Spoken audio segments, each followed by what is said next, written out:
On a cloudy, rainy, and cold, it's a Tuesday morning. Welcome. I've been talking about some new things going on with my podcast at Bet Rivers, and this is the first of the new things that'll be happening starting today, of course.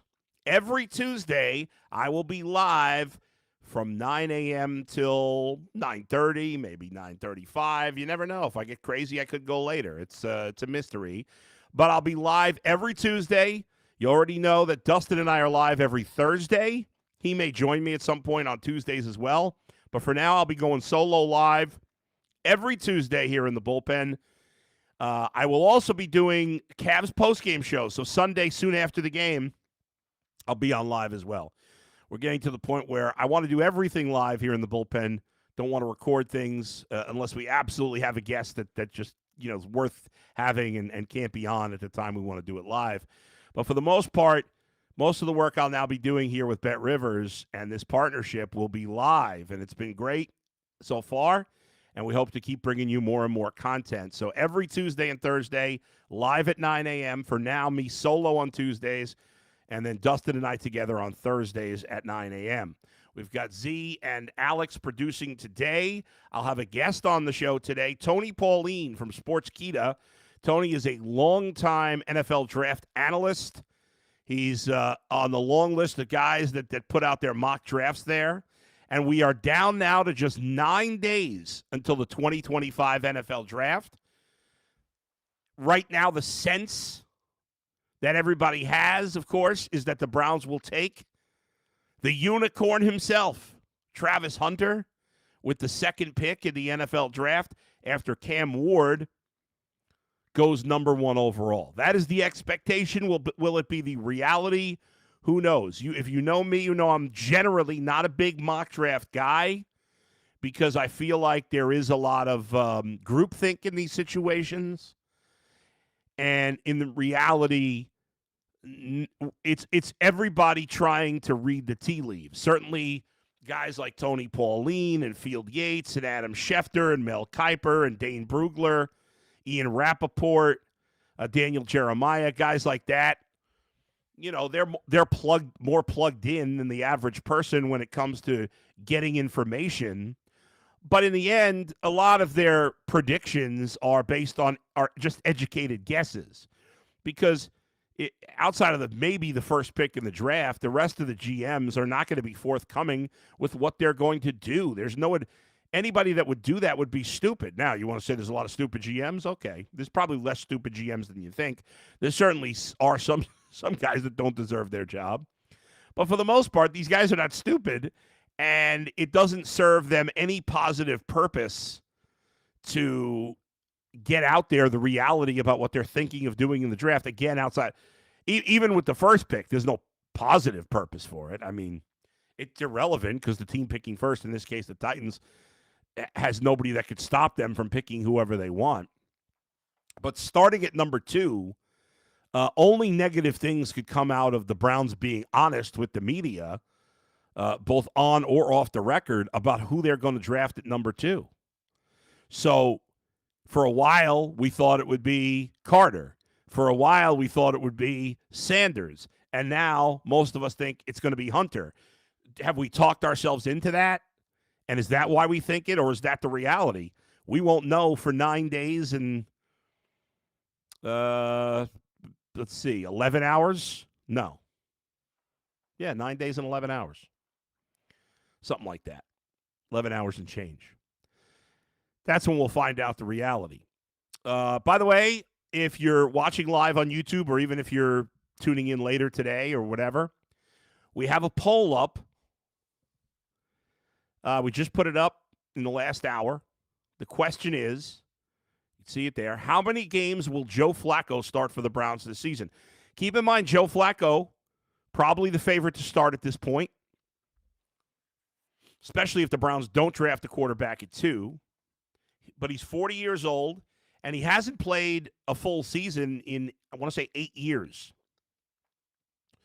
So if you're looking at the poll right now, or if you're not, I'll give you the choices. You have one. How many games will he start? 1 to 5. He started 6, including the playoff loss when he was here a couple of years ago. 6-10, or 11 or more.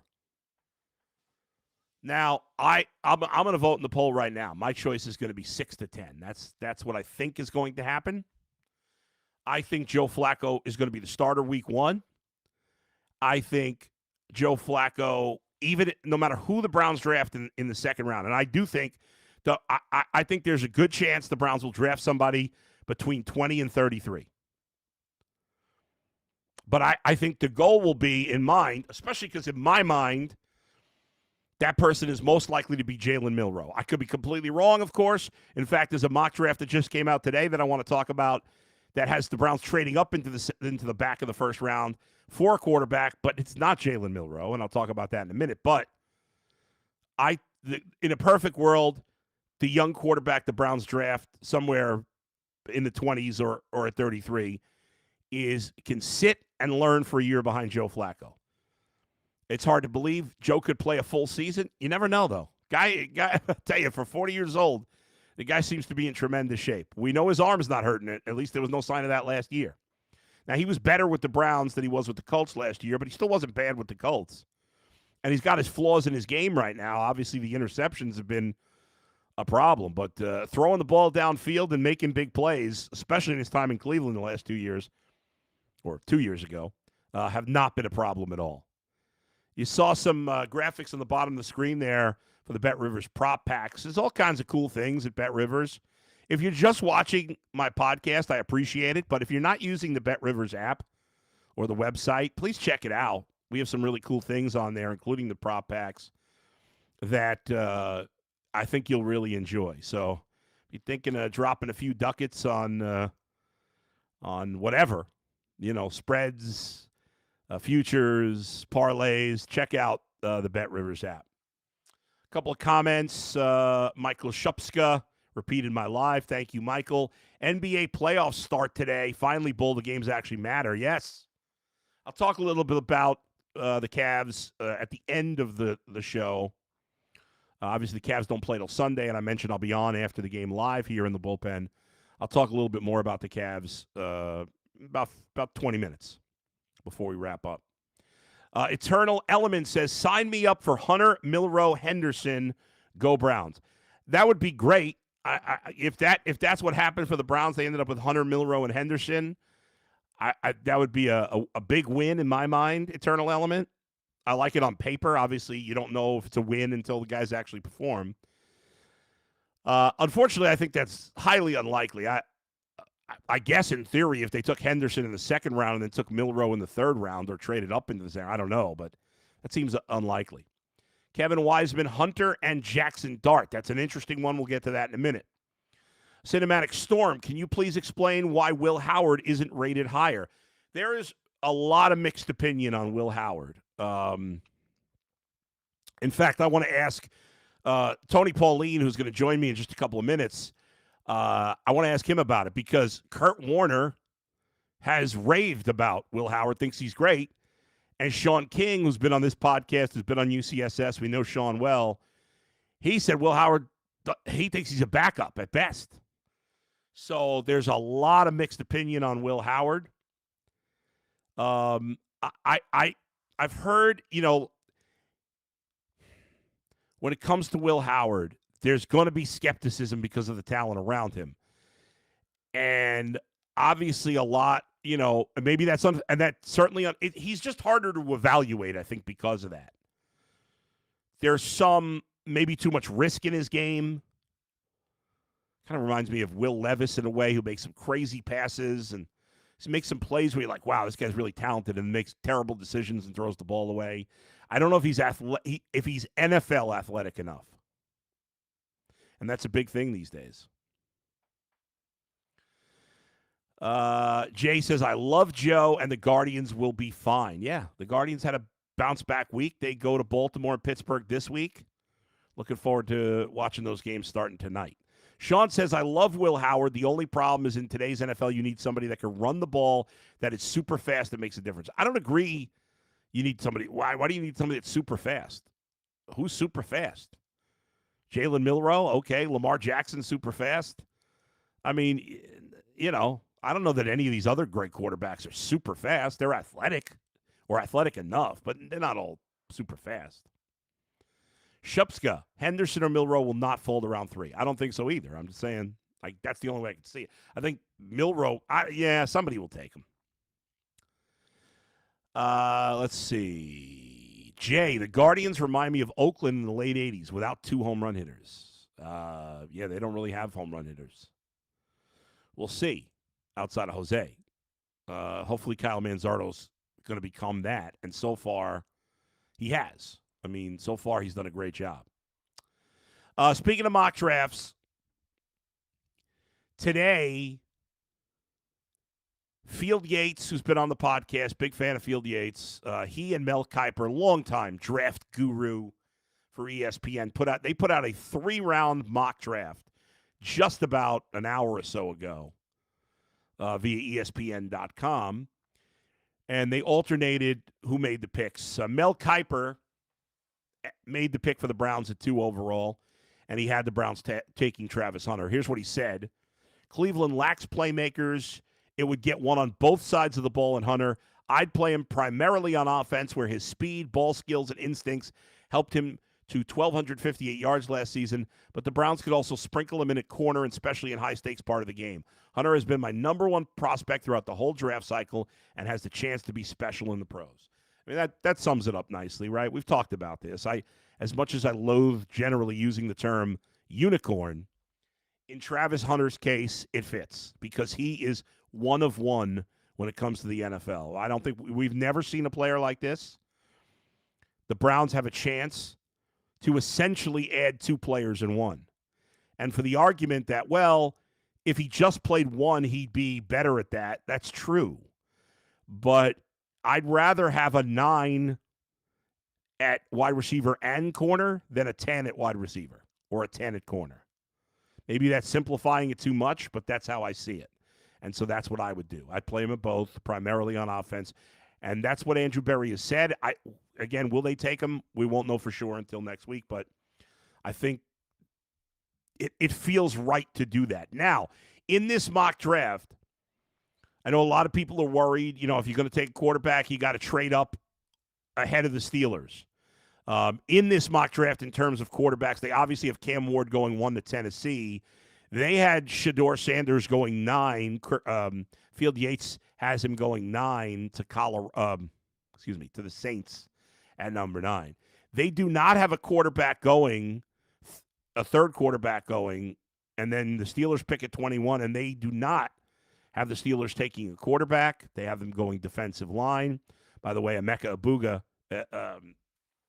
is going 22nd to the Chargers, according to Mel Kiper. Again, just educated guesses. Now, the next thing for Browns fans to be interested in, Field Yates did a projected trade where the Browns would move up from 33, the first pick in the second round, to 29, the fourth to last pick in the first round. And then in return, the Commanders, for dropping 4 spots, would get the Browns' first pick in the third round. Browns would get a late pick for Washington. Both Mel Kiper and Field Yates agreed that this would be something that they see as realistic. We'll see. And with the 29th pick, they do not have the Browns taking Jalen Milroe, which is what I thought they would when I first saw this. But instead, they have the Browns taking Jackson Dart, who does not get drafted earlier. Browns taking Jackson Dart out of Ole Miss at 29. The comments from Field Yates here, the Browns can't risk the Giants leapfrogging them from the top of the second round so they can make their own aggressive move up. Dart would fill out the Browns' quarterback room. He's accurate and mobile with a big arm, and by getting him in round 1, Cleveland would have the 5th-year option on Dart as well. So that's what they have them doing. Obviously, the Browns, even though this is a 3-round mock draft, the Browns would not have a third-round pick because they would have given it up in this trade to move up. For the record, in case you're interested, here where they have the other quarterbacks going, Field Yates and Mel Kiper in the first 3 rounds. Mel Kiper has Tyler Shuck going 34 to the Giants. The next quarterback, they have also, people be interested, they have Travion Henderson from Field Yates going 39 to the Bears. The next quarterback taken, I believe, is not until the 3rd round. They actually have Jalen Milroe going in the third round. Let's see. They have Quinshon Judkins, the other Buckeye running back, going 55 to the Chargers. And then, the next quarterback off the board is in the third round. They have the Steelers trading up to 68 for picks 83 and a third rounder next year with the Raiders to get Jalen Milroe at 68. Of course, if that happens, everybody will panic and say that Jalen Milroe is going to be great. So that's the fifth quarterback off the board. Let's see if that's it. By the way, they have Jack Sawyer going to the Bengals at 81. And, that's it. Oh, no. They have Will Howard going 90th to the Rams. One of the late picks in the third round. And they actually do have the Browns. That's right. The Browns do have their other third-round pick. At 94, they have the Browns taking Ashton Gillott. I don't even know if I'm saying his name right. An edge out of Louisville. The comments from Mel Kiper, the Browns were able to land a really good football player on day 2. Gillott's sack count fell from 11 to 4.5 this season, but he still got 50 pressures. He could see action early opposite Myles Garrett, and that's what they have, their top 102 picks in the draft. So Will Howard going late third round. All right, speaking of mock drafts, here's somebody who's done plenty of them. We're now joined by Tony Pauline of Sportskeeda and apparently the #1 worldwide fan of Led Zeppelin, which oddly enough, I was in a Instagram scrolling, wasting my time the other day, and I saw this video of other people singing Led Zeppelin music. You don't like that? It's a tribute. These other singers, you can't handle. You don't like that. I saw Zeppelin in 77, opening night at the Garden, June 6, 1977. I was at Live Aid. I was at the Atlantic reunion concert. So I got to see them firsthand. So, no, I don't. I mean, I understand why they do it, and it's appreciation towards Zeppelin, but, there's some things that should not be redone or remade in life. Led Zeppelin's one of them. All right, I hear you. It's funny how we all have our taste in music, Like I like if you asked me about Led Zeppelin, I'd be like, one of my favorites. But mine is Billy Joel, like to Led Zeppelin, but everybody has their own. It hits your ear differently, whatever it is. But when you get captured by that one singer or that one band, they just grip you forever. I was like 8 years old, and the kid, the people that lived behind me, their mom was the first mom to go to work. It was the first dual income household. And the son, who was 6 years older than me, what he did was he would play his albums so the entire neighborhood could hear them. And that's how I got my musical education. Sly and the Family Stone, Uriah Heep, all these bands from the 70s. Yeah. But one time he played this song, and it was like, wow. And something like reached inside of me and just grabbed hold of me. It was the Immigrant Song. And from that time on, it's always been Zeppelin for me. Yeah. I could go on a rant about today's music and how it doesn't do that to you, but that would be unfair. We're just old, and if we were young today, we'd probably love it too. There's some good artists still. All right, let's get to football, Tony. It's that time of the year. We're 10 days away from the 2025 NFL Draft. As the years go by and more people wade into the draft pool, it gets harder and harder to know what's reality and what's fantasy, right? Yeah. So let's start at the top of the draft. Is there any chance Cam Ward does not go 1 to Tennessee? I'd say less than 1% chance. There's been some talk about Abdul Carter, but as I've said from the beginning, Tennessee, it's a new regime. They need a quarterback. There's only one real quarterback at the top of this draft that deserves to be an early pick. That would be Cam Ward. You can't pick today in 2025 thinking about 2026. So it checks all the boxes. And as I reported from the Combine, they like Cam Ward. So I think it'd be an upset at this point in time if they go in a direction other than Cam Ward. Meanwhile, the Browns and the Giants picking 2 and 3, they both need quarterbacks. But as you said, and a lot of people feel the same way you do, that there's only one legitimate top of the first round quarterback. There's some debate. Originally, everybody thought Shedeur is the second quarterback. Now there's some debate. So who do you have as your number 2 quarterback in this draft? And what do you think the Browns and Giants should do at 2 and 3? Shedeur Sanders is still my number 2 quarterback. He has gone in reverse in 2024. He was my number 1 quarterback coming into the year, but I think we saw a lot of the same mistakes and even some regression in his game in 2024. Doesn't have a huge arm, fundamentally very poor, a lot of things that could be difficult to coach out of him. And it's completely understandable why the Browns picking at 2 and the Giants picking at 3 would look away from Shedeur Sanders because, number one, both organizations have a head coach and a general manager that are on a very short leash. And Shedeur Sanders isn't going to give them the immediate impact they need, a la a Travis Hunter or an Abdul Carter. And you know what's going to happen. If at the end of 2025 season, the Giants or the Browns get rid of their head coach and their general manager, the immediate conversation, if either of those teams choose to select Shedeur Sanders, is that Deion Sanders is going to be the new head coach for that organization. Right or wrong, that's what the conversation is going to be. And Deion Sanders, right, is not proven himself to be an NFL head coach. And I'm sure that's something those organizations don't want to deal with.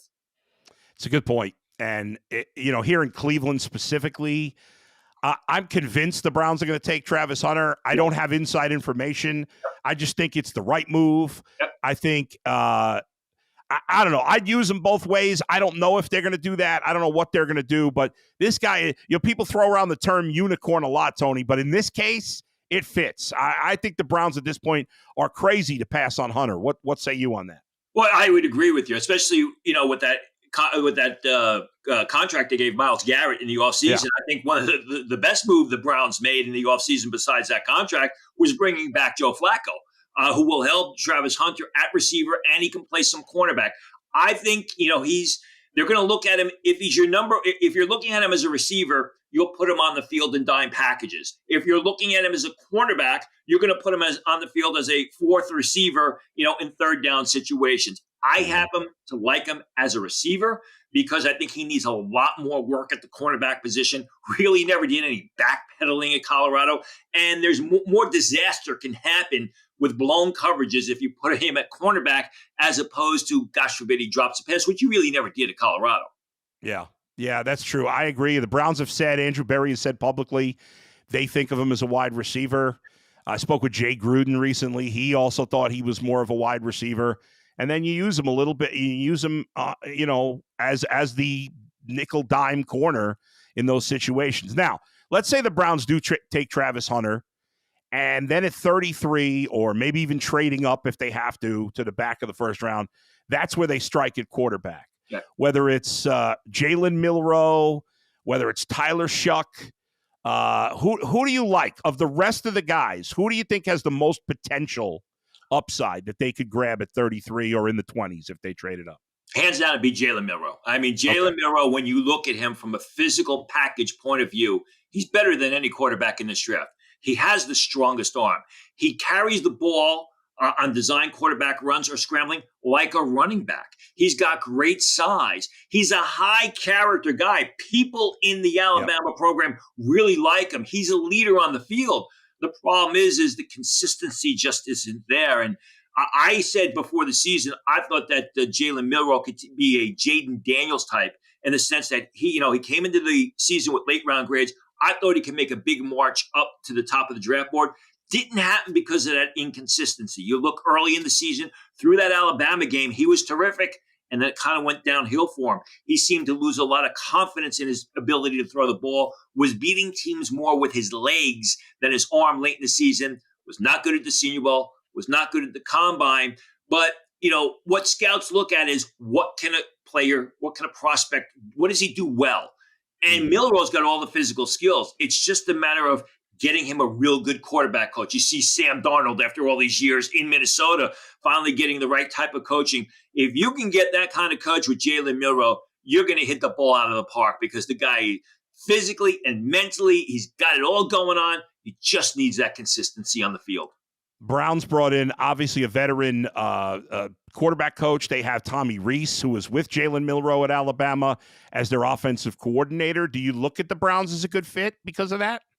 Well, I mean, I do with, especially with Joe Flacco there, because Yeah. if you want a mentor there, that was one of the problems. I'll come back to New York with Zach Wilson. Just Yeah, Zach Wilson, they never had a veteran presence at quarterback there. that's Now true. you got a guy like Joe Flacco, who, oh, by the way, won the last time he was in Cleveland. So to mentor him with all that going on and Joe Flacco there, I think it's a great situation for Jalen Milroe. Now, when you look at Milroe, obviously the biggest criticism, of course, is his consistency. You mentioned his ability to make the touch pass, the short to intermediate throw. Some people think that's a hard thing to coach. It is. And so how tough will that be for him to make that adjustment? Oh, it is a tough thing to coach, as well as his Yeah. inconsistent downfield accuracy. But it's just a matter of having him do it, 3 million times, until he gets comfortable with it. That can be a very difficult thing. You're going to have to try and teach him to put touch on the ball, to throw a more catchable pass. But I would rather have to teach a guy to throw a touch pass than to teach a guy not to run backwards when he's being sacked, a la Shedeur Sanders, or to throw a consistent footwork, which Shedeur Sanders doesn't do. Another position I think the Browns will be interested in somewhat early in the draft, I would say probably third, fourth round, is running back. Yeah. The word is that there are a lot of good running backs, and we know you can get good running backs in the third and fourth round. When you look at, somewhere between pick 66 or whatever, and between 66 and say 96, are there some really good backs in that range that you like? Outstanding backs, and it depends on what type of running back do you want. I mean, there'll be good running backs third, fourth, and fifth round. If you're looking for that bigger running back in the third round, Damian Martinez, Miami of Florida, comes in at 5'11 and a half, 217 pounds, ran a 4.51 at the combine. He plays to that speed. He's got excellent quickness. He's not just a downhill grader that runs over defenders. Highly rated coming in the season, transferred from Oregon State to Miami of Florida. And what happened at Miami of Florida was they had a big stable of running backs there. So he was rotated in and out of the lineup, which could be a good thing because he doesn't have a lot of mileage, didn't take a lot of carries last year. He's got a tremendous amount of upside. Love Damian Martinez. If you're looking for the faster guy, a Dylan Sampson out of Tennessee, maybe a Byshell Tootin of Virginia Tech. These are your game breakers. These are guys who can also turn the perimeter, get around the outside, and beat opponents. And once they're in the open field, they're deadly. And all three guys I mentioned are good pass catchers out of the backfield. So it depends on what type of back you want, but you'll have a variety of backs there that you can choose from. Both of the Ohio State backs will probably be gone before the third round. Who do you like better of the two? I know they're different types of backs, but they're both really talented. I think what's going to happen is I think Quinshawn Junkins is going to get selected first, but I think if he stays healthy, Travion Henderson could be the better NFL running back because he does so many things so well. Junkins is more than Damian Martinez. He runs the ball with a violent style. That's especially what we saw during that college football playoffs, when he was just basically just teeing off on defenders and running through them.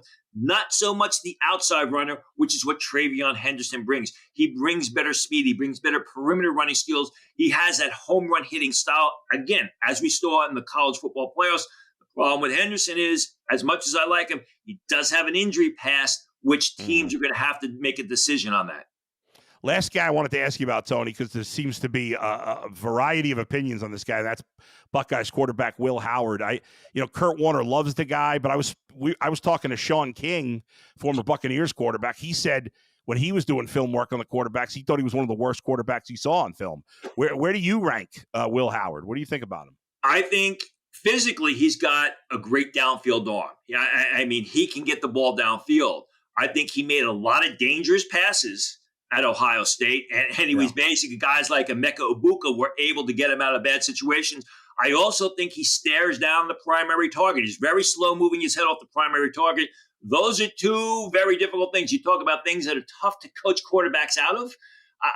That can be difficult. I have Will Howard as a fifth-round pick. Love his physical skills, but I think a lot of the intangibles, going through the progressions, being more disciplined with your passes, that's something, you've got to work on. But again, teams are going to look at his size, look at his physical skills, look at his arm strength, look at the fact that he came through in big spots down in those college football playoffs Yep.